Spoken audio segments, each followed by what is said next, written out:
Hey guys, सभी मेरे प्यारे व्यूअर्स का वेलकम है YET की एडिटोरियल क्लास में। अर्मेनिया और अजरबैजान के बीच की जंग के बारे में आपने सुना होगा जो आजकल चल रही है। अभी वो थम गई है एक पीस ट्रीटी के साथ। इसी पे बेस्ड है आज सुबह का second editorial fragile cease fire which we are going to discuss today in our session. देखो, हर रोज की तरह आपको बताने की जरूरत नहीं है। ग्रामर, वोकैब और कॉम्प्रिहेंशन तीनों को मिक्स करके अपने चलेंगे, है ना। अब आप जो भी सीखोगे उसको अगर आपको असेस करना हो तो आप इस क्विज से असेस कर सकते हैं। आप जो भी मेरे साथ सीखोगे ना आज, इस क्विज के अंदर आपका वो सारा का सारा टेस्ट हो जाएगा। आप पहले इस क्विज को अभी अटेम्प्ट करें एग्जाम वाले एटीट्यूड के साथ। कमेंट सेक्शन में अपने आंसर्स को अपडेट करें। वीडियो के लास्ट में मैं आपको लाइव करवाऊंगा ताकि आपको पता लगे आपके क्या अंडरस्टैंडिंग में गैप्स थे। सबसे अच्छा तरीका किसी काम को करने का यही होता है, पहले काम कर लो और बाद में अपनी अंडरस्टैंडिंग को टेस्ट कर लो। तो दोनों ही काम मैं आपको इस सेशन में करवाता हूं। शुरू करें क्लास को।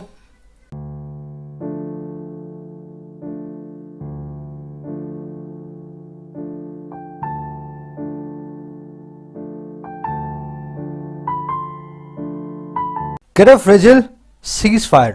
सीज फायर क्या होता है? जब आपने फायर को सीज कर दिया है, जब आपने फायरिंग को, गोलाबारी को स्टॉप कर दिया है। सीज फायर एक ऐसा एग्रीमेंट होता है जिसमें दो कंट्रीज बॉर्डर पे गोली मारने के काम को रोक देती हैं। समझ गए ना? दोनों कंट्रीज आपस में गोलीबारी को बंद कर देती हैं। सीज फायर का एक सिनोनिम है आर्मिस्टिस। आर्मिस्टिस बहुत ही अच्छा वर्ड है। आर्मिस्टिस इसका मतलब ये होता है आपस में सुलह कर लेना, गोलीबारी बंद कर देना।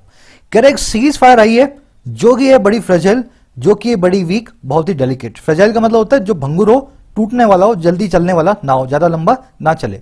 तो कह रहे सीज फायर बहुत लंबे नहीं चलेगी, बहुत फ्रेजाइल है, बहुत डेलिकेट है, कभी भी फिर से गोलीबारी शुरू हो सकती है। अब देखो किसकी बात कर रहा है। कह रहा है ऑन अर्मेनिया अजरबैजान क्लैशेस।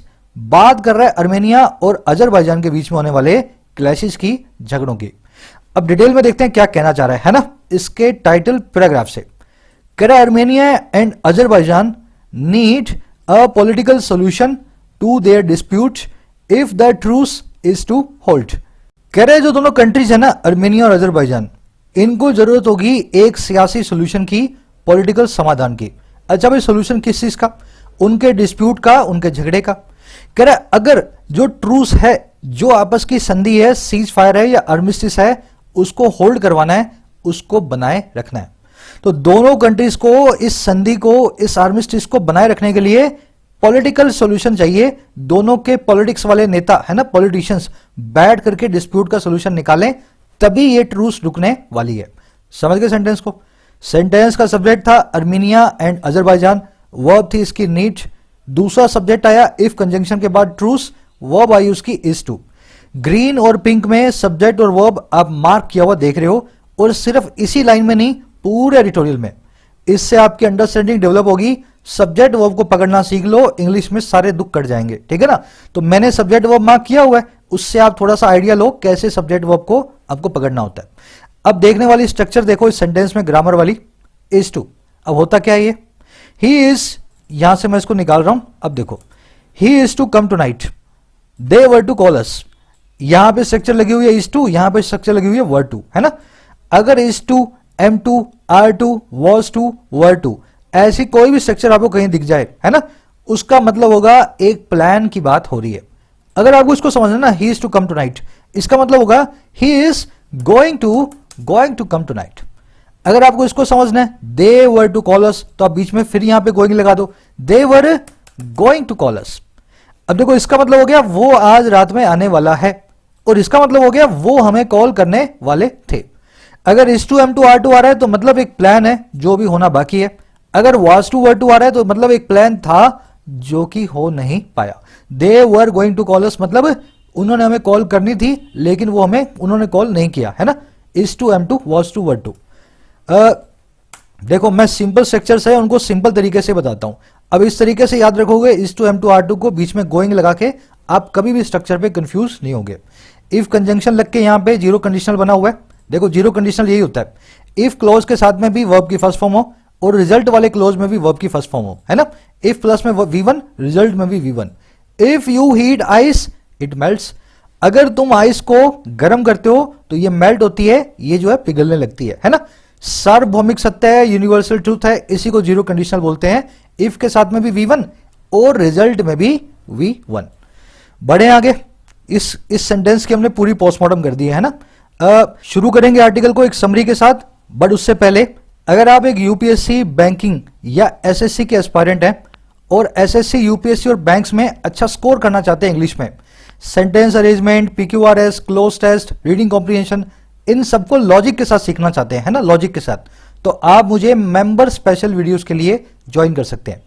वाईडी की मेंबरशिप्स आती हैं जिसके अंदर मैं एक छोटे से कंट्रीब्यूशन के साथ आपको ये सब का सब कंटेंट, प्रीमियम कंटेंट जो है ना अवेलेबल करवाता हूं। इस कंटेंट को देखने के लिए आप चैनल के होम पेज पे जाएं, दो प्लेलिस्ट रखी हैं, पहली वाली बैंक की और दूसरी वाली एसएससी की, है ना। इन प्लेलिस्ट में वीडियोस चलेंगी। जब आप मेंबर बनेंगे, मेंबर बनने के लिए आपको ज्वाइन बटन पे प्रेस करना है और इंट्रो वीडियो को प्ले करना है। इस वीडियो में मैंने सब समझाया हुआ है, किसको कैसे कैसे क्या बेनिफिट मिलेगा और कैसे आप ज्वाइन करेंगे, क्या फायदे मिलेंगे, है ना। शुरू करते हैं। ये ऐसा कंटेंट आप दूसरी ऐप से परचेज करते हो, ऑनलाइन ऐप से, बहुत ही महंगे दामों में, 1500 से 2000 रुपए देकर के, है ना, साल के। उसी कंटेंट को मैं मिनिमम चार्जेस में अवेलेबल करवाता हूं ताकि जिससे मेरी कोर्स निकल सके और आप सबको अफोर्डेबल रेट्स में सारा क्वालिटी कंटेंट मिले। शुरू करेंगे। अर्मेनिया और अजरबैजान दो कंट्रीज हैं।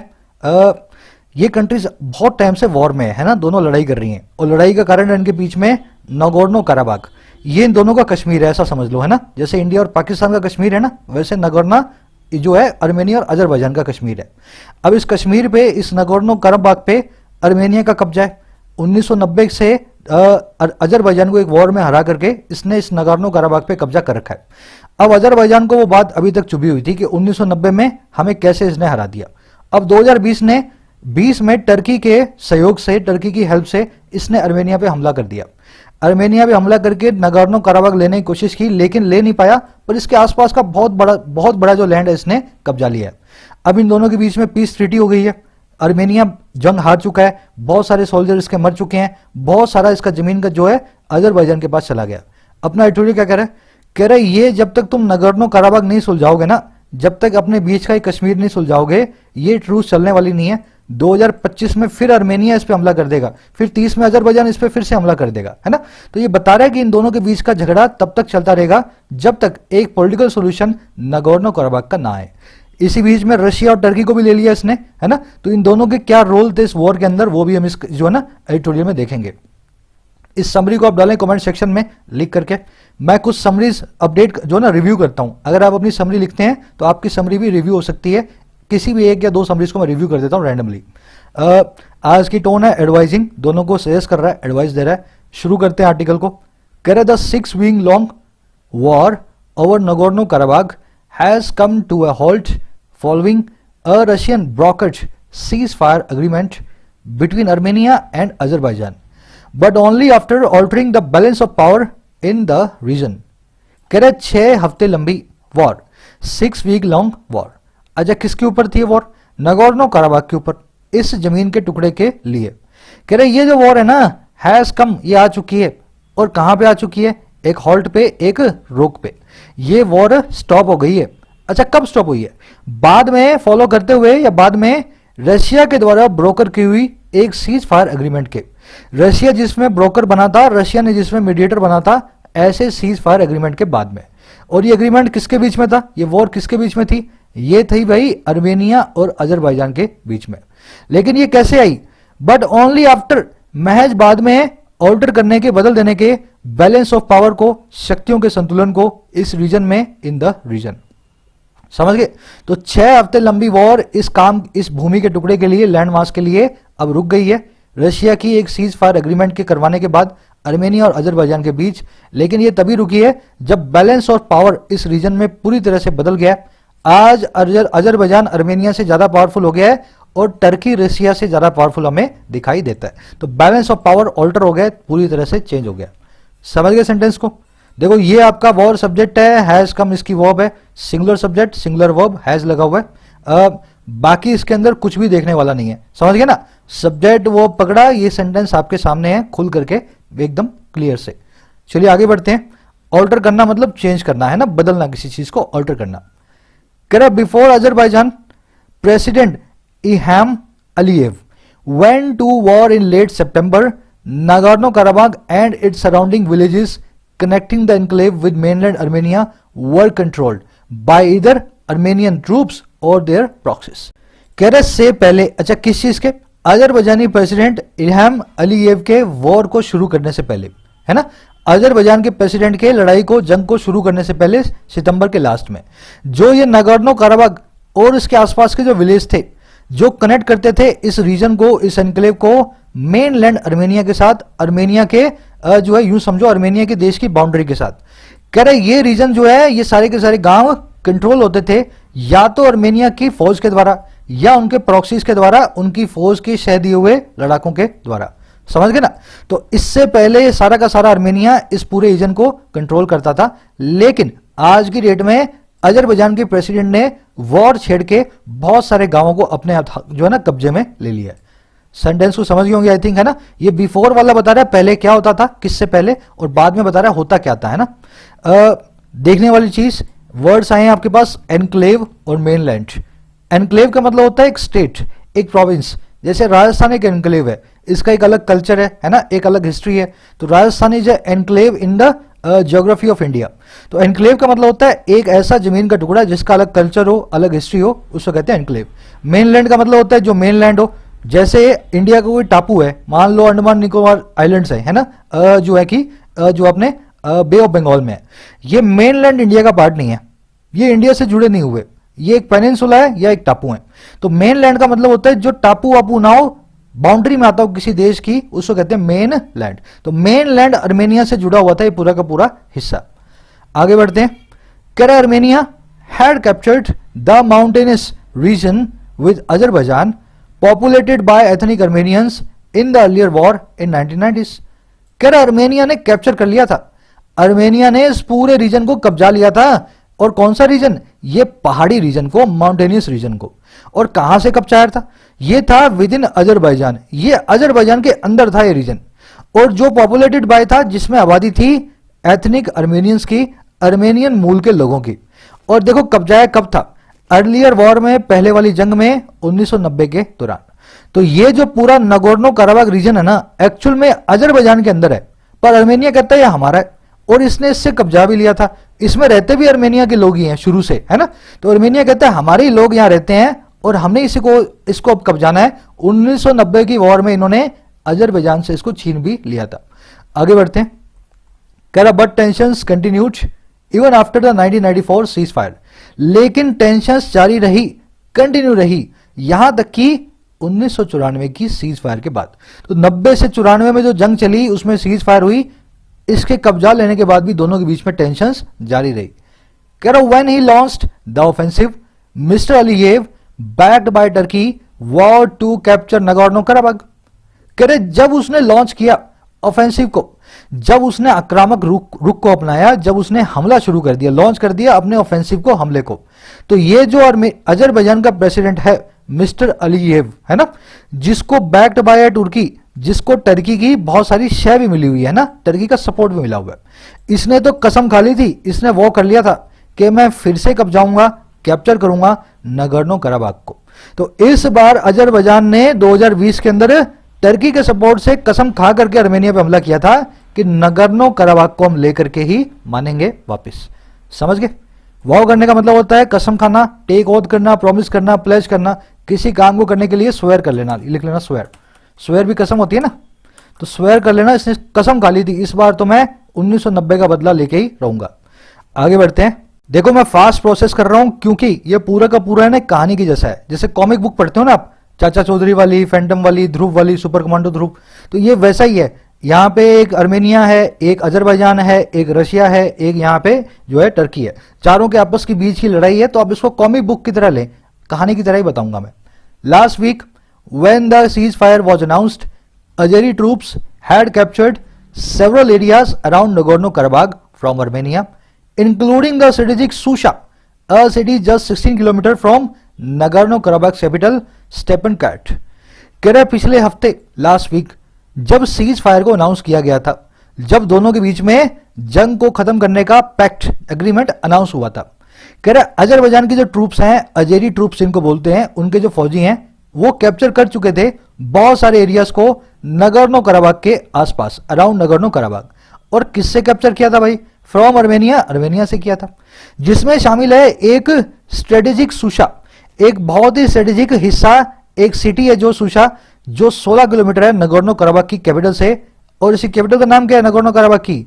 स्टेपनाकर्ट। अब देख लेना इसका सही प्रोनाउंसिएशन क्या है ना? तो इसकी कैपिटल से 16 किलोमीटर दूर सुशा नाम के गांव को, विलेज को या टाउन को इन अजेरी ट्रूप्स ने कैप्चर कर लिया था।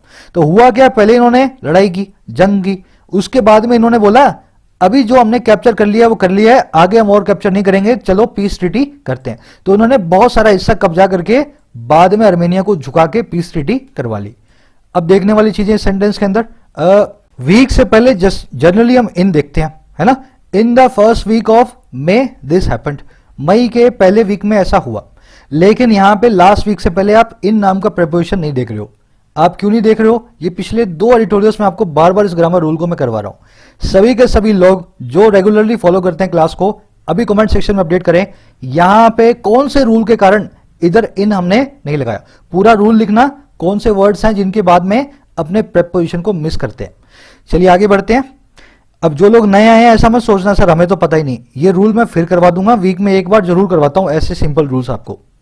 कह रहा if Armenia was seen as the victor in 1991-94 war, mister Aliyev has claim triumph this time. कह रहा अगर आर्मेनिया विक्टर था या देखा जाता था विजेता के तौर पे, विक्टर के तौर पे 1991-94 वॉर के अंदर, कह रहा अगर आर्मेनिया ने जीत हासिल की थी उस पुराने वाली जंग में, तो इस बार अलीयेव ने ना क्लेम कर दिया है विक्ट्री को दिस टाइम, इस बार। तो इस बार अलीयेव को जो अपना अजरबैजान है उसका प्रेसिडेंट है, वो एक्चुअल में विक्टर बना है, वो विजेता बना है इस वॉर के अंदर।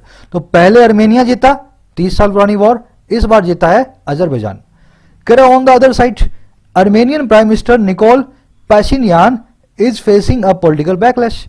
कह रहे वहीं दूसरी तरफ आर्मेनिया का प्राइम मिनिस्टर, जिस कंट्री का प्राइम मिनिस्टर, जो कंट्री हारी है इस वॉर में, है ना आर्मेनिया, तो कह रहा है हारी हुई कंट्री का जो प्राइम मिनिस्टर है निकोल पेशियान, वो फेस कर रहा है एक सियासी बैकलॉश को, एक सियासी पॉलिटिकल बुरी प्रतिक्रिया को, बैड रिस्पॉन्स को। उसको अपने देश में बहुत गालियां पड़ रही हैं, उसको कहा जा रहा है कि आप कुर्सी से हटें, है ना, फिर से इलेक्शन करवाएं, आप जो है प्राइम मिनिस्टर बनने के लायक नहीं है। तो Nikol Pashinyan is facing a political backlash. Backlash word को समझ लेना, नेगेटिव रिएक्शन को बोलते हैं, रिटेलिएशन को बोलते हैं, बैड रिस्पॉन्स होता है ना उसको कहते हैं बैकलैश। कह रहे Yerevan has seen protest against the troops withdrawal. Foreign prime minister Zohrab, अब इसका नाम मैं बोल नहीं पा रहा हूं, है ना, Mnatsakanyan has quit over the ceasefire and the country's president has asked Mr Pashinyan to resign and hold a snap election. कह रहे यही येरेवन नाम का प्राइम मिनिस्टर आर्मेनिया का, इसने देखा है प्रोटेस्ट को, और किसके खिलाफ? इसकी ट्रूप्स के विड्रॉल के खिलाफ।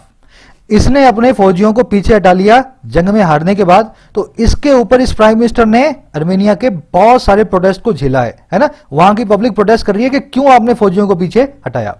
वहां का जो फॉरेन मिनिस्टर है अजीब से नाम वाला, वो क्विट कर चुका है अपनी इस सीज फायर के ऊपर अपनी नौकरी को, और वहां के जो कंट्री का प्रेसिडेंट है उसने इस प्राइम मिनिस्टर को बोला है येरेवन को कि आप रिजाइन करो और फटाफट से एक स्नैप इलेक्शन को अनाउंस करो। स्नैप इलेक्शन होते हैं एकदम से झटके से होने वाले इलेक्शन, है ना। कह रहा आज ही इलेक्शन करवाओ, आप इलेक्शन में जीतने लायक नहीं हो, मतलब आप जो है प्राइम मिनिस्टर बनने लायक नहीं हो, आप अभी के अभी रिजाइन करो। समझ गए सेंटेंस को? तो प्रोटेस्ट हो रहे हैं, उनको झेल रहा है, फॉरेन मिनिस्टर रिजाइन कर चुका है, प्रेसिडेंट कर रहा है कि कुर्सी छोड़ो और तुम भी इलेक्शन करवाओ। देखने वाला कुछ है नहीं, हाँ एक ही चीज आई है, देखो यहां पे एक वर्ब आई है हैज क्विट। इस क्विट को वर्ब को देखते ही आपको इससे जुड़ा हुआ ग्रामर रूल याद आ जाना चाहिए। ये एक स्पेशल वर्ब है, आप जानते हैं, है ना, अलग तरीके से चलती है। तो आप सब लोग याद करें ये वर्ब से क्या जुड़ी हुई खास बात है, कौन सा ग्रामर रूल है जो उस वर्ब को देखते ही आपको चेक करना होता है। चलो देखो, खास तरह की वर्ब्स होती है इंग्लिश में जो अपनी फॉर्म नहीं बदलती हैं। आप देख रहे हो हैज क्विट, हैज के बाद में क्विट ही लिखा हुआ है। क्विट V1 भी होती है, क्विट V2 भी होती है और क्विट V3 भी होती है। तो क्विटेड नाम का कोई वर्ड इंग्लिश में नहीं होता। हैज क्विटेड लिखते तो ये वर्ड गलत हो जाता, सेंटेंस गलत हो जाता। अब ये सारी वर्ब्स मैंने यहां लिख दी हैं जो आपको लगता होगा उनकी फॉर्म चेंज होती है, लेकिन एक्चुअल में नहीं होती। खास इनमें ध्यान देने वाली है, लाल रंग में मार्क की हुई, जैसे कॉस्टेड कुछ लोग लिखते हैं कॉस्टेड, ऐसा वर्ड नहीं होता इंग्लिश में। V1 भी कॉस्ट, V2 भी कॉस्ट और V3 भी कॉस्ट। वैसे ही थर्स्टेड नाम का वर्ड भी नहीं होता, स्प्रेडेड नाम का वर्ड भी नहीं होता, बर्स्टेड नहीं होता, क्विटेड नहीं होता, शटेड नहीं होता, हटेड नहीं होता, कास्टेड नहीं होता। ये सारे वर्ड्स वही हैं, इनका V1, V2 और V3 हमेशा सिंगल रहेगा, एक जैसा आइडेंटिकल रहेगा। 2-3 दिन पहले एक क्वेश्चन करवाया था मैंने, बहुत सारे महानुभाव अपने चैनल के, उन्होंने क्या किया, क्विटेड, मैंने जानबूझ के लिखा था क्विटेड, उन्होंने क्विटेड का क्विटेड ही लिख दिया। भाई तुम पिछला भूल जाते हो, नया याद करवाता हूं तुम्हें ना। अब कोई नया ग्रामर रूल बताऊंगा तो पिछला वाला तुम भूल जाओगे, ऐसा मत किया करो, नोट्स बनाया करो साफ साफ। तो ग्रामर सीरीज में कर चुके हो आप मेरे साथ, तो क्विटेड आपको जहां देखे आपको याद आ जाना चाहिए कि क्विटेड नाम का वर्ड इंग्लिश में नहीं होता। आगे बढ़ते हैं, ये सारे वर्ड्स को नोट करें, खास करके रेड के अंदर जो मार्क्ड जो वर्ड्स हैं उनको। चलिए कह रहा है even if the direct conflict was between Armenia and Azerbaijan the bigger powers had high stakes Russia and Turkey. कह रहे यहां तक कि जबकि इवन इफ जो सीधी सीधी जंग थी, डायरेक्ट कॉन्फ्लिक्ट था, वो था बिटवीन अर्मेनिया और अजरबैजान, इन दोनों कंट्रीज के बीच में। कह रहा हालांकि सीधी जंग इन दोनों कंट्रीज के बीच में थी, लेकिन फिर भी क्या हुआ, दो बिगर पावर्स, दो ज्यादा बड़ी ताकतें, उनके बहुत बड़े स्टेक्स थे, उनके बहुत बड़े शेयर थे, हिस्से थे। अब वो ताकतें कौन है, रशिया और टर्की। तो कह रहा है बेगानी शादी में अब्दुल्ले दीवाने थे, अर्मेनिया और अजरबैजान के झगड़े के बीच में एक्चुअल में एक वॉर चल रही थी टर्की और रशिया के बीच। समझ गए ना। स्टेक वर्ड को नोट करें, ये मैंने खबरी पे करवाया था आज से 1 महीना पहले। स्टेक का मतलब होता है एक शेयर या एक हिस्सा, नाउन फॉर्म में, और वर्ब फॉर्म में इसका मतलब होता है रिस्क रखना या बेट लगाना, शर्त लगाना। वैसे इसका एक मतलब ये भी होता है लकड़ी का एक टुकड़ा जिसपे किसी को जलाया जाता है ना। पुराने टाइम में किसी को पकड़ के जला देते थे ना स्टेक पे, तो वो स्टेक, उसको भी स्टेक बोलते थे। अब देखो शेयर से अपने कैसे बनाएंगे वर्ड, इसको मैं यूज करके दिखा रहा हूं। We have a stake in the company, हमारा इस कंपनी में एक हिस्सा है। और अगर आप इसको वर्ब फॉर्म में रखना चाहें, अब बोलेंगे the veteran actor stacked his entire career on the young actress. इस वेटरन एक्टर ने, इस मंजे हुए एक्टर ने, इस पुराने एक्टर ने दांव पे लगा दिया, स्टेक कर दिया अपना सारा करियर इस यंग एक्ट्रेस के पीछे। तो यंग एक्ट्रेस के प्यार में पागल होकर के इस पुराने एक्टर ने सारा करियर अपना दांव पे लगा दिया। तो स्टेक को वर्ब फॉर्म में कहते हैं रिस्क लगाना, रिस्क पे रखना, किसी चीज को बेट करना है ना, दांव पे लगाना। और वैसे स्टेक का मतलब होता है एक शेयर या एक हिस्सा या एक दावा। तो अब इन दोनों के बीच में एक स्टेक था, रशिया और बड़े दो पावर्स के बीच में हाई स्टेक्स थे, बड़े बड़े शेयर थे, रशिया और टर्की इन पावर्स का नाम है। आगे बढ़ेंगे, कह रहा wild Turkey strongly supported Azerbaijan, reportedly with armed drones and military advisors, Russia, which has a security agreement with Armenia, tried to remain neutral. कह रहे जहां टर्की ने बहुत स्ट्रांगली सपोर्ट किया, मजबूती से सपोर्ट किया अजरबैजान को। और कैसे सपोर्ट किया भाई, कथित तौर पे आर्म्ड ड्रोन्स के साथ और मिलिट्री एडवाइजर्स के साथ। तो टर्की ने अपने ड्रोन भी भेज दिए इसके पास, अजरबैजान के पास, और अपने मिलिट्री एडवाइजर भी भेज दिए, कैसे लड़ाई करनी है वो भी इसने, टर्की ने इसको बताया। कह रहे जहां ऐसा हुआ, जो रशिया है ना उसका एक सिक्योरिटी एग्रीमेंट है वहीं अर्मेनिया के साथ, इस रशिया ने ट्राई किया कि ये न्यूट्रल रहे, ये बीच में इनके झगड़े के बीच में ना पड़े। समझ गए ना। तो कह रहे जहां टर्की ने अजरबैजान को खूब सपोर्ट दिया, वहीं रशिया अर्मेनिया का दोस्त है, इसका एक सिक्योरिटी एग्रीमेंट भी है, पर इसने कोशिश की कि न्यूट्रल रहे, ये जंग के बीच में ना कूदे अर्मेनिया की तरफ से। यहां पे एक सिंपल सा ग्रामर कॉन्सेप्ट करेंगे। सब्जेक्ट वर्ब आप पकड़ रहे हैं, टर्की की वर्ब है सपोर्टेड, रशिया की वर्ब है ट्राइड, विच की वर्ब है हैज। ग्रामर रूल क्या कहता है, इस रूल को मैं वैसे तो आपको एडवर्ब की वीडियो में करवा चुका हूं, आज मैं आपको करवा रहा हूं रिपीट, है ना। जिसको वहां समझ नहीं आया वो यहां पे समझे अच्छे से। इसको समझने के लिए आप सब लोग इन 10 सेंटेंसेस को, पहले मैंने आपको ऑप्शंस दे दिए हैं ना, क्या आप किस सेंटेंस में लगाओगे, दो में से एक ऑप्शन को आपको चूज करना ब्लैंक में। तो 10 के 10 या 12 के 12 सेंटेंस के अंदर पहले एक बार अपना दिमाग लगाएं। जिसने दिमाग लगाया, चाहे आपको आए या ना आए, फिर मैं रूल बताऊंगा ना, फिर आप इसको समझ जाओगे। सब लोग कोशिश करेंगे एग्जाम समझ के इसको, फिर मैं आपको रूल बताता हूं, फिर आपकी गलती आपको पता लगेगी अगर आपको नहीं पता है तो। चलो वीडियो को आराम से पॉज कर लेना, जल्दी मत मचाना। देखो रूल क्या कहता है, अपने पास, चलो मैं आपको शुरू से करवाता हूं।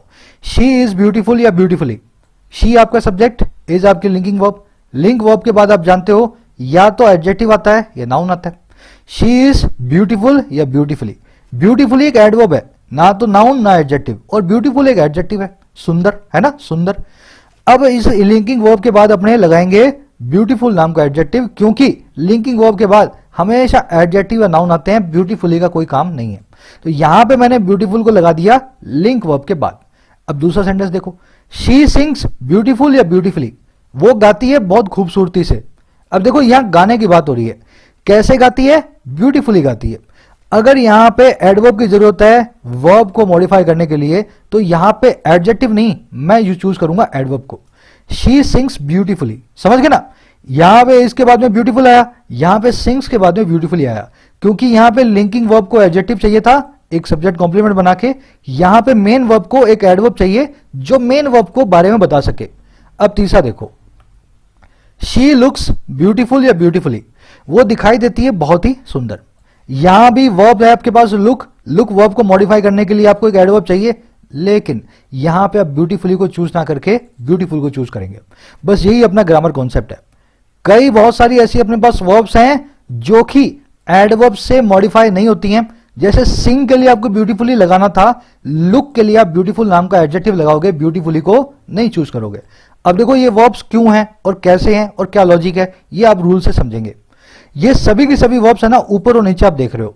पहले देख रहे हो प्योरली लिंक वर्ब्स, ये सारी की सारी वर्ब्स लिंक वर्ब्स हैं। जैसे आपने इस को देखा ना, लिंक वर्ब है, बी फैमिली की वर्ब है, लिंक वर्ब है।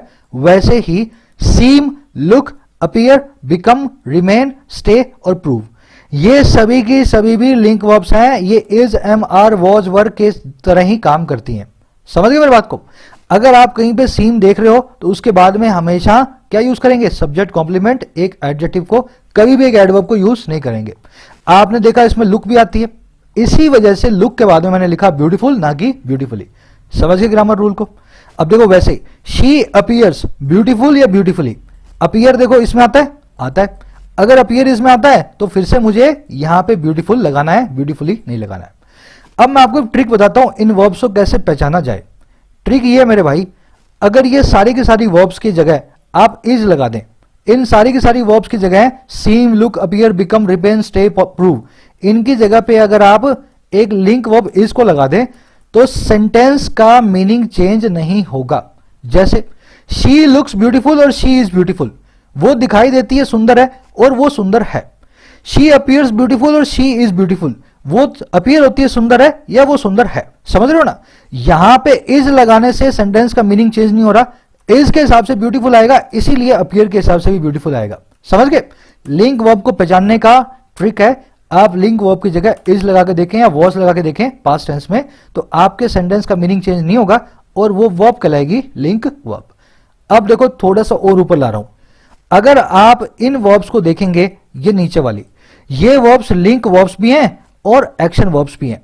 तो कभी कभी इनके बाद में एडवर्ब लगी हुई देखेंगे, कभी कभी इनके बाद में एडजेक्टिव लगा हुआ देखेंगे। इसी ट्रिक को आपको यूज करके देखना है ये वर्ब कब लिंक वर्ब का काम कर रही है। ध्यान से देखना। The scientist tested the theory extensive या एक्सटेंसिवली, साइंटिस्ट ने टेस्ट किया इस थ्योरी को बहुत ही एक्सटेंसिव वे में, बहुत ही डिटेल्ड वे में। यहां पे टेस्ट एक लिंक वर्ब नहीं बल्कि एक्शन वर्ब है। साइंटिस्ट ने काम किया टेस्ट करने का थ्योरी को। अगर ये एक एक्शन वर्ब है, टेस्टेड एक एक्शन वर्ब है, तो यहां पे एडवर्ब को यूज करेंगे एक्सटेंसिवली नाम की एडवर्ब को। समझ गए ना। टेस्ट के बाद में एडवर्ब यूज कर रहे हैं, लेकिन अगला सेंटेंस देखो, शी टेस्टेड पॉजिटिव या पॉजिटिवली फॉर द वायरस, वो निकल करके आई, टेस्ट हुई पॉजिटिव इस वायरस के लिए, उसका टेस्ट हुआ ना, तो टेस्ट में वो पॉजिटिव निकल करके आई वायरस के लिए। यहां पे टेस्टेड एक लिंक वर्ब का काम कर रहा है, यहां पे एक्सटेंसिवली लिया था ना, यहां पे पॉजिटिवली नहीं आएगा बल्कि पॉजिटिव आएगा। समझे ना। तो टेस्ट वर्ब लिंक वर्ब भी है, एक्शन वर्ब भी है। मैंने इनको अलग लिख दिया है नीचे वाली, ऊपर वाली तो हमेशा लिंक वर्ब होंगी, नीचे वाली एक्शन भी हो सकती है, लिंक भी हो सकती है। अगर टेस्ट को एक्शन वर्ब लगाना है, अगर इसको एक्शन वर्ब लगाना है, तो बीच में इज लगाओगे तो सेंटेंस सही नहीं बैठेगा। The scientist is the theory extensively, गलत हो गया ना। साइंटिस्ट होना थ्योरी है, साइंटिस्ट ने तो टेस्ट किया थ्योरी को, यहां पे इज लगा करके ये लिंक वर्ब नहीं बैठ रही, लेकिन यहां बैठ जाएगी। शी टेस्टेड की जगह मैं इज की जगह वॉज लगा देता हूं पास में, she was positive for the virus, वो वायरस के लिए पॉजिटिव टेस्ट हुई या वो पॉजिटिव थी वायरस के लिए, बात एक ही है। तो यहां पे टेस्ट हो गई लिंक वर्ब। आई थिंक अब समझ गए होंगे आप क्या कहना चाह रहा हूं मैं, है ना। लिंक वर्ब अगर बन जाए तो आपको एडजेक्टिव यूज करना है, अगर वो एक्शन वर्ब निकल करके आए तो आपको एडवर्ब को यूज करना है। वैसे ही वो मुड़ी अपने राइट में अचानक से, मुड़ने का काम एक एक्शन वर्ब का है तो सडनली लेंगे, लेकिन वो टर्न हो गई नेगेटिव वायरस के लिए, वो वायरस के लिए बदल गई नेगेटिव होकर के, टर्न का मतलब है बदल जाना, है ना। तो वो वायरस के लिए नेगेटिव हो गई, बदल गई, तो यहां पे मैं नेगेटिव को एडजेक्टिव को यूज करूंगा as a link verb turn को। समझ गए। She felt a desire to succeed, उसने फील किया एक डिजायर को सक्सीड करने के लिए, सफलता पाने के लिए। यहां पे फील करना एक एक्शन वर्ब है, अगर एक्शन वर्ब है तो मैं यहां स्ट्रांगली यूज करूंगा, लेकिन अगले में देखो शी फेल्ट वार्म या वार्मली दैट डे, उसने महसूस किया बहुत ही वार्म उस दिन। यहां पे वार्म जो है एक लिंक वर्ब का काम कर रहा है, फील है ना, शी वॉज वार्म भी लिख सकता हूं मैं, अगर ऐसा है तो यहां पे वार्म एक लिंक वर्ब है, यहां पे वार्मली नहीं बल्कि वार्म आएगा। तो आप देख रहे हो एक ही वर्ब दो तरह से बिहेव कर रही है, यही हमारा ग्रामर रूल है। आप इस लिस्ट को ध्यान रखें हमेशा, इस लिस्ट में जो भी वर्ब्स आती हैं उन पे इज वाली ट्रिक लगाएं। अगर इज या वॉज लगा के सेंटेंस का मीनिंग वैसा का वैसा है तो इनके बाद में, इन वर्ब्स के बाद में हमेशा एडजेक्टिव को यूज किया जाए इंस्टेड ऑफ एन एडवर्ब। ये देखो दूसरी बार करवा रहा हूं मैं, कुछ लोग ऐसा सोच रहे होंगे सर ये पहली बार आपने समझाया हमें समझ नहीं आया। मेरे भाई ग्रामर सीरीज तुम जाके फॉलो करो, 28वें पार्ट में यही करवाया था मैंने, है ना। ये आज रिवीजन के लिए नया कॉन्सेप्ट नहीं है, तो आप यूं मत सोचना सर नया कॉन्सेप्ट करवा रहे हैं, रिवीजन करवा रहा हूं आपको पुराने कॉन्सेप्ट का। आगे बढ़ते हैं आज के क्विज के अंदर, आप इस तरह के क्वेश्चंस को देखेंगे। कह रहा while Azerbaijan made military progress, Russia resisted calls to back Armenia and continued with its push to bring the conflict in its backyard to an end, which it managed to do finally। कह रहे जहां Azerbaijan ने बहुत ही military progress को make किया, जहां Azerbaijan ने militarily बहुत बड़ा काम करके दिखाया फौज के दम पे, रशिया ने रजिस्ट किया, रशिया ने रोका उस सारी कॉल्स को, उस सारी पुकार को जो थी बैक करने की थी, सपोर्ट करने की थी अर्मेनिया को, और रशिया ने जारी रखा अपने उस ड्राइव को, पुश को, दबाव को कि ये ब्रिंग करेगा इस कॉन्फ्लिक्ट को जो कि इसके घर के पिछवाड़े में है, बैकयार्ड में है, एक एंड में, है ना। तो ये एक कॉन्फ्लिक्ट का एंड लेके आएगा, वो कॉन्फ्लिक्ट जो इसके घर के बैकयार्ड में हो रहा है ना, जो कि इसने मैनेज भी किया टू डू करना आखिरकार फाइनली। तो अजरबैजान को तो टर्की ने फुल सपोर्ट किया, है ना, पर रशिया ने अर्मेनिया को सपोर्ट नहीं किया। रशिया चाहता था ये दोनों कंट्रीज के बीच में मैं न्यूट्रल रहूं, मेरे बैकयार्ड में एक झगड़ा हो रहा है, मैं उसको सुलझा दूं, फाइनली एक दोनों के बीच में पीस करवा दूं। समझ गए सेंटेंस को। रशिया को रजिस्ट करने का कारण है रशियन इकोनॉमी अभी बहुत कमजोर है, अजरबैजान को तुर्की सपोर्ट कर रहा है, टर्की क्या है, नाटो का ग्रुप, नाटो का जो एक मेंबर है। अगर टर्की नाटो का मेंबर है तो रशिया अजरबैजान पे हमला करेगा, टर्की रशिया पे हमला करेगा, रशिया पूरे नाटो से हमला करेगा, पूरा नाटो रशिया पे हमला करेगा। तो रशिया को पता लग रहा था कि आगे से आगे कमजोर इकोनॉमी के साथ हम बहुत आगे जा नहीं पाएंगे, है ना। तो इसकी वजह से रशिया ने क्या बोला, भाई मैं इन दोनों के बीच में सुलह करवा देता हूं ताकि कल को नेटो मेरे ऊपर हमला ना कर दे। तो कुछ इस तरह की इनके बीच की आपस की स्टोरी चल रही है। कह रहा Putin, Vladimir Putin is the only signatory to the agreement besides the leader of Armenia and Azerbaijan. कह रहा पुतिन साहब जो है वो महज अकेले सिग्नेटरी हैं, वो महज अकेले साइन करने वाले हैं इस एग्रीमेंट में, साथ ही साथ किसके, लीडर्स के, अर्मेनिया और अजरबैजान के।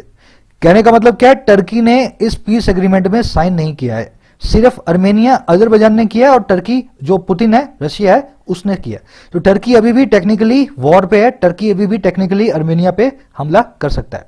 सिग्नेटरी होता है साइन करने वाला, बिसाइड्स का मतलब है साथ ही साथ, एडिशनली। इसके आगे का एस निकाल दूं तो इसका मतलब हो जाएगा बाजू में, तो वो गलत हो जाता है। बिसाइड्स का मतलब है साथ ही साथ, ये एस लगाना यहां पे जरूरी है। कह रहा while Armenia was forced to pull back from several villages and Susha, it avoided defeat in Nagorno-Karabakh। Correct, जहां अर्मेनिया फोर्स्ड हुआ, जहां अर्मेनिया दबाव में आया कि वो पुल बैक करे, पीछे खींचे अपने आप को, और कहां से, बहुत सारे गांवों से और सुशा नाम के शहर से। करेक्ट, जहां अर्मेनिया मजबूर होकर के पीछे हटा इन सब जगहों से, इसने अवॉइड कर दिया एक हार को नगोर्नो कराबाख के अंदर। तो नगोर्नो कराबाख तो अभी भी अर्मेनिया ही कंट्रोल करता है, जो इस दूसरा है जो अजरबैजान, इससे अभी तक इस रीजन पे कब्जा नहीं कर पाया। कह रहा Russia would send 2000 peacekeepers to protect the remaining Armenian population and patrol the corridor that links the enclave with the Armenian mainland. कह रहा रशिया सेंड करेगा, रशिया भेजेगा 2000 पीस कीपर्स को, 2000 सोल्जर्स को जो पीस बनाने का काम करेंगे, शांति स्थापित करेंगे, है ना, ताकि वो प्रोटेक्ट करें बचे कुचे अर्मेनियन पॉपुलेशन को। इस एरिया के आसपास और अर्मेनियन है, उन पे हमला ना हो, तो 2000 सोल्जर रशिया सेंड करेगा। और वो पेट्रोल करेंगे उस कॉरिडोर को, उस रास्ते को जो लिंक करता है इस एनक्लेव को, इस नगोर्नो कराबाख नाम के रीजन को अर्मेनिया की मेनलैंड के साथ। तो आगे लड़ाई ना हो इसके लिए रशिया ने 2000 पीस कीपर सोल्जर भेज दिए हैं, वो गश्ती करेंगे और देखेंगे किसी पे भी कोई गोलीबारी ना हो। यहां पे वुड बता रहा है एक वीक इंटेंशन को, फ्यूचर में ऐसा काम होने वाला है, रशिया के सेंड करने के बहुत सारे चांसेस हैं, है ना। कह रहा while the ceasefire has reinforced Russia's influence in the region, the war itself pointed to its declining clout in its backyard. कह रहे जहां पे ये आर्मिस्टिस है, सीज फायर है, दोनों के बीच की पैक्ट है गोलीबारी को रोकने का, इसने रीइंफोर्स कर दिया है, फिर से मजबूत बना दिया है रशिया के इन्फ्लुएंस को, प्रभाव को, क्लाउड को इस रीजन के अंदर। कह रहे जहां पे रशिया फिर से दादा बन के उभरा है इस सीज फायर को करवाने के बाद। कह रहे वहीं इस वॉर ने ना खुद ने, द वॉर इटसेल्फ, इस खुद ने पॉइंट कर दिया है इसके कम होते हुए क्लाउड की तरफ, कम होते हुए इन्फ्लुएंस की तरफ, इसके बैकयार्ड में, इसके घर के जो है पीछे की तरफ। कह रहे सीज फायर करवा के भले रशिया ने बता दिया मैं बहुत इन्फ्लुएंशियल हूं, वहीं पे ये लड़ाई जो है ना, ये लड़ाई खुद ये बताती है कि रशिया ज्यादा इन्फ्लुएंशियल नहीं है।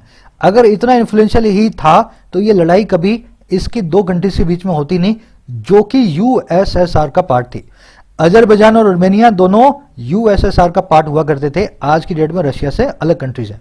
क्लाउड होता है इन्फ्लुएंस, प्रभाव, स्वे, है ना, पावर आपकी क्लाउड होता है। कह रहे Turkey did not only help Azerbaijan fight a war against Moscow's wishes, but also made sure that the Azeris prevailed in the conflict. कह रहे टर्की ने ना केवल हेल्प किया अजरबैजान को जीतने में एक फाइट को, एक वॉर को, जो कि मॉस्को की विशेष के खिलाफ थी। टर्की ने मॉस्को की रजामंदी के खिलाफ जाकर के अजरबैजान को फाइट करवाया और जितवाया इस वॉर को। कह रहे ना केवल टर्की ने इस काम को किया, बल्कि टर्की ने मेक श्योर भी कर दिया, इस चीज को पक्का कर दिया कि अजेरी जीतते, प्रिवेल करते इस कॉन्फ्लिक्ट के अंदर। तो मॉस्को के खिलाफ जाकर के ना केवल हेल्प किया, ना केवल उनकी मदद की, बल्कि उसने उनको जितवा भी दिया अजरबैजान की ट्रूप्स को। समझ गए ना। यहां पे टर्की की दो वर्ब्स हैं, डिड हेल्प और मेड श्योर, है ना। डिड हेल्प और मेड दूसरी आपकी वर्ब है। देखने वाली चीज क्या थी, नॉट ओनली बट ऑल्सो का कल आपको मैंने बताया था रूल, जो नॉट ओनली के वर्ब बाद में आएगा वही बट ऑल्सो के बाद में आएगा। नॉट ओनली के बाद में आ रहा है हेल्प नाम का एक वर्ब, बट ऑल्सो के बाद में भी आ रहा है मेड नाम का एक वर्ब। ये भी हेल्प डी है, वर्ब की सेकंड फॉर्म है। यहां पे डिड को हमने बाहर निकाल रखा है, एम्फेटिक हेल्पिंग वर्ब को, है ना। तो ये हेल्प डी है एक्चुअल में, इस डिड को निकालने की वजह से इसको हमने हेल्प लिखा है। प्रिवेल करना मतलब जीतना, है ना। फाइनली जो है डोमिनेट करना, जीतना उसको कहते हैं प्रिवेल करना। कह रहा सो नाउ, अब ये सबसे अच्छी लाइन है, ध्यान से देखना। So now there is a triumphant Azerbaijan, a wounded Armenia, a cautious Russia and an ambitious Turkey with the fragile truce over an unresolved dispute। कह रहा तो अब वहां पे है एक जीता हुआ अजरबैजान, एक जख्मी आर्मेनिया, एक चौकन्ना हुआ सावधान हुआ रशिया और एक महत्वाकांक्षी टर्की, और एक बहुत ही फ्रेजाइल ट्रूस के साथ, बहुत ही कमजोर सी संधि के साथ इस अनरिजॉल्व डिस्प्यूट के ऊपर, इस अभी तक रिजोल्व ना हुए झगड़े के ऊपर।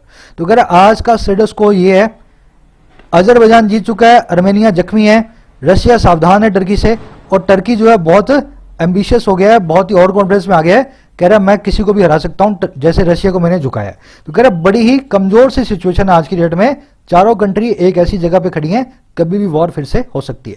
कितनी खूबसूरत लिखी हुई लाइन है, देखो आप ध्यान से, है ना। चलो आगे बढ़ते हैं। ट्रायम्फेंट का मतलब होता है जिसने ट्रायम्फ लियो, ट्रायम्फ का मतलब होता है विक्ट्री, है ना। तो ट्रायम्फेंट अजरबैजान का मतलब है जीता हुआ अजरबैजान या विक्टर अजरबैजान। कह for peace to prevail Armenian Azerbaijan must find a lasting settlement to the status of Nagorno Karabakh. कह रहे पीस को प्रिवेल करवाने के लिए, शांति को जिताने के लिए, शांति को लंबे समय तक कायम रखने के लिए दोनों कंट्रीज को फाइंड करना पड़ेगा एक लंबे सेटलमेंट को, लास्टिंग सेटलमेंट को। ऐसा सेटलमेंट हो जो लंबा चले, 50 साल, 100 साल, 200 साल। और सेटलमेंट किसका, स्टेटस का नगोर्नो कराबाख के। नगोर्नो कराबाख का स्टेटस क्या रहेगा, इसके लिए एक लंबा सेटलमेंट इनको लाना पड़ेगा अगर इनको पीस को बनाए रखना है। Simple sentence, Armenia Azerbaijan subject, must find इसकी वर्ब। कह the cease fire in 1994 did not resolve the conflict. कह रहा 1994 के सीज फायर ने भी कॉन्फ्लिक्ट को रिजॉल्व नहीं किया। उस समय के सीज फायर में भी कॉन्फ्लिक्ट जो है थमा नहीं था। होगा यही देखना, 5 या 7 साल के अंदर आर्मेनिया फिर से हमला करेगा अजरबैजान पे, फिर से अपनी लैंड को वापस लेगा। तो कह रहा पहले भी यही हुआ था, आगे भी यही होने वाला है। कह रहा and unlike 1994 when Russia was the only big power, now the south Caucasus is open for contest between Russia and Turkey which makes the crisis even more dangerous. कह रहा लेकिन 1994 से बिल्कुल अलग, जब रशिया अकेला बड़ी पावर हुआ करता था, कह रहा उससे अनलाइक, उससे बिल्कुल उल्टा, अब जो साउथ कैकेसस है ना, ये कैकेसस एक माउंटेन रेंज है ना, यूं समझ लो यूरोप और एशिया के बीच का बाउंड्री होता है ना, उस माउंटेन रेंज को अपने बोलते हैं कैकेसस। कह रहा उस वक्त के बिल्कुल उल्टा जो अब ये साउथ कैकेसस है जहां पे आर्मेनिया और अजरबैजान लड़ रहे हैं, कह रहा ये वाला पूरा एरिया ओपन है कॉन्टेस्ट के लिए रशिया और टर्की के बीच में, जो चीज बना देती है इस पूरे क्राइसिस को और भी ज्यादा डेंजरस और भी ज्यादा खतरनाक। तो कह रहा 94 में तो कोई टर्की वर्की था नहीं ज्यादा पावरफुल, पर आज 2020 है, अब टर्की भी आ गया रशिया के साथ। ये पूरा क्राइसिस बहुत डेंजरस है, कभी भी बहुत बड़ी वॉर का रूप ले सकता है। सिंपल आज का आर्टिकल 8/10 इसकी डिफिकल्टी लेवल। आप फटाफट से शेयर दो और मैं आपको फटाफट से क्विज करवाता हूं, है ना। शेयर्स देने वाला काम जो है मैं बोलता नहीं हूं, पर आप खुद भी कर सकते हो। आपको कम टीचर्स मिलेंगे, कम यूट्यूबर्स मिलेंगे जो आपको शुरू में नहीं बोलेंगे शेयर करो, लास्ट में बोलता हूं। इसका मतलब ये नहीं आप शेयर ना करें, जरूर से किया करें। चलिए सिंपल से करें पहले, सारे सिंपल हैं आज के, सही बता रहा हूं मैं आपको, है ना, अगर आपने ध्यान से वीडियो को देखा है तो। They tasted the soup dash to check whether the soup still tasted dash. उन्होंने टेस्ट किया सूप को ध्यान से, केयरफुल या केयरफुली, आपको एडजेक्टिव या एडवर्ब में से एक चूज करना है। उन्होंने टेस्ट किया सूप को ध्यान से चेक करने के लिए कि हाँ कि ना सूप अभी भी टेस्ट सॉर या सॉरली कर रहा था या नहीं कर रहा था। यहां पे टेस्ट एक वर्ब यहां पे आई है और एक वर्ब आई है टेस्ट यहां पे। आपको चेक करना है टेस्ट वर्ब जो है एक्शन वर्ब भी होती है और लिंक वर्ब भी होती है, तो कहां पे ये एक्शन है और कहां पे लिंक वर्ब है। मैं क्या करता हूं, दोनों जगह इज लगा के देखता हूं। वॉज लगा लो, अगर पास फॉर्म में टेस्टेड तो वॉज लगा लो। दे वॉज या वर लगा लो। दे वर द सूप, वही सूप थे। क्या वो सूप थे? नहीं, उन्होंने तो सूप को टेस्ट किया था। अगर उन्होंने सूप को टेस्ट किया था, वो खुद सूप नहीं थे, वर यहां पे सेट नहीं बैठ रहा, तो यहां पे तो आएगी एडवर्ब, ठीक है ना, यहां पे तो आएगी एडवर्ब। और यहां देखो हाँ के ना सूप अभी भी टेस्ट कर रहा था सॉर या सॉरली, तो यहां पे मैं वॉज लगा के देखता हूं। सूप स्टिल वॉज सॉर या सॉरली। बात देखिए, सूप टेस्ट करेगा सॉर या सूप खुद सॉर था, मतलब यहां पे वॉज सेट बैठ रहा है। अगर यहां पे वॉज सेट बैठ रहा है तो यहां पे टेस्टेड लिंक वर्ब है और यहां पे आएगा एडजेक्टिव। देखो ट्रिक के साथ बताया मैंने आपको सिर्फ ट्रिक आजमानी है। अगर आपकी ट्रिक बैठ जाए, इज वॉज वर बैठ जाए, तो आप यहां पे यूज करोगे एडजेक्टिव को। अगर यहां नहीं बैठ रहा तो आप यहां यूज करोगे एडवर्ब को।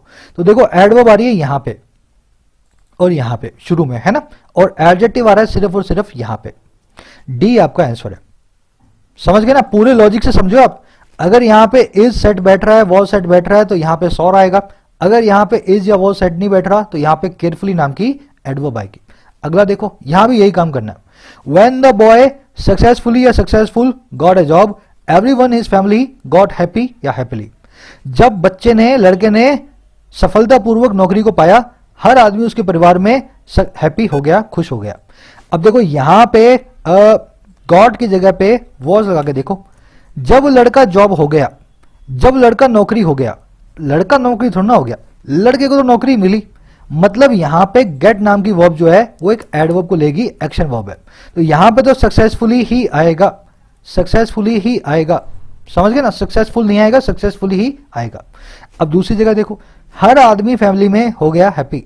अब यहां पे वॉज लगा के देखो, वॉज हैप्पी सही है, गॉट हैप्पी और वॉज हैप्पी एक ही बात है। तो यहां पे गेट को लेंगे एक एडजेक्टिव। एडजेक्टिव कहां आ रहा है? हैप्पी यहां आ रहा है और हैप्पी यहां आ रहा है। तो दो आंसर सही हो गए आपके, है ना। When the boy successfully got a job, everyone in his family got happy। तो यहां पे सी और डी आइडेंटिकल हैं, दोनों ही आपके आंसर बन गए। चलो आगे बढ़ते हैं। Soon it became evidently that the virus had spreaded everywhere। Error ढूंढनी है इसमें, दो एरर्स है। बहुत जल्दी ये चीज साफ हो गई, एविडेंट हो गई कि वायरस हर जगह फैल चुका था। पहली गलती तो ये स्प्रेड नाम की वर्ब कभी भी फॉर्म चेंज नहीं करती, तो स्प्रेडेड गलत है, इसकी जगह लिखूंगा स्प्रेड, है ना, हैड स्प्रेड। दूसरी गलती क्या मेरे भाई? It became evidently. बिकेम एक ऐसी लिंक वर्ब है जो हमेशा लिंक वर्ब होती है, इसके बाद में कभी एडजेक्टिव एडवर्ब आएगा ही नहीं। एविडेंटली की जगह मैं लिखूंगा एविडेंट, इस एडवर्ब को बदल दूंगा एडजेक्टिव में। Soon it became evident that the virus had spread everywhere. दो इसमें एरर्स थी, दोनों को हमने पकड़ लिया। लास्ट वाले में यही करना है। If after the economy was hurted from a protracted slowdown, the share market stayed hopefully of a recovery। कह रहे अगर बाद में इकोनॉमी के हर्ट होने के एक लंबे खिंचे हुए लॉकडाउन से शेयर मार्केट जो है स्टे रही, बनी रही होपफुल या होपफुली एक रिकवरी के लिए। पहली चीज तो स्टे नाम की वर्ब एक लिंक वर्ब होती है। आपको मैंने बताया इसके बाद में कभी भी आप एडवर्ब यूज नहीं करते। स्टे है, बिकम है, रिमेन है ना, अपीयर है, लुक है, ये सब के सब लिंक वर्ब्स है। तो यहां पे होपफुली की जगह मैं करूंगा होपफुल, ठीक है ना। इस इफ को निकाल दो, ये अलग सा सेंटेंस बन गया। After the economy was hurted, hurted नाम का वर्ड भी नहीं होता, आपको मैंने बताया था। Hurt hurt hurt, spread spread spread, split split split, quit quit quit, इसको हर्टेड को बना दो हर्ट, इस एरर को भी सही कर दो। After the economy was hurt from a protected slow down the share market state hopeful of a recovery. दो एरर्स थी, पहली हर्ट की, दूसरी होपफुल की। चलिए रैप अप करेंगे आज के सेशन को, है ना। सिंपल सा ट्यूटोरियल था, सिंपल सा क्विज है, सिंपल से ग्रामर रूल्स हैं।